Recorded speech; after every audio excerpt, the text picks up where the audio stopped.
दिलवा तोड़ के सनम। अब याद का करेलू दिलवा तोड़ के सनम। किस्मत के दोस्त बाटे हो, किस्मत के दोस्त बाटे हो, बेवफा न बानी हम। अब याद का करेलू दिलवा तोड़ के सनम। अब याद का करेलू दिलवा तोड़ के सनम।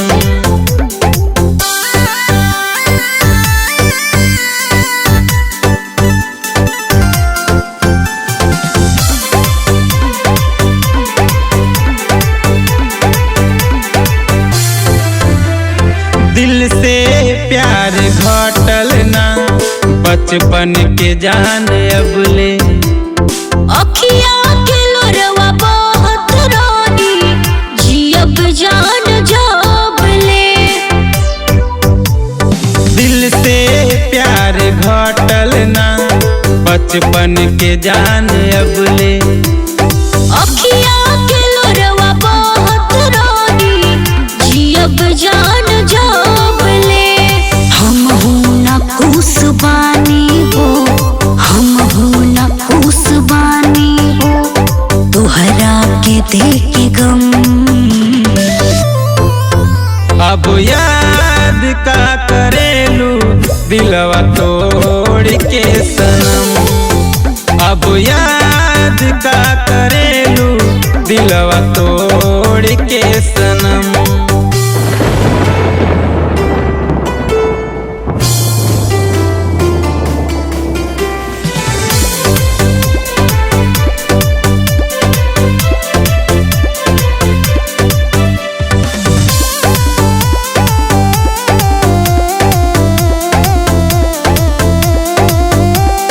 रहलू तू जान नीरज के, बनलू केहू के रानी।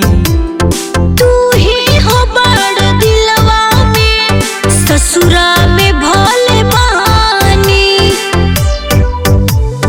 रहलू तू जान नीरज के, बनलू केहू के रानी। तू ही हो बड़ दिलवा में, ससुरा में भोले बहानी। सिपरा के प्यार दिल से ना, सिपरा के प्यार दिल से ना होई कबो खत्म।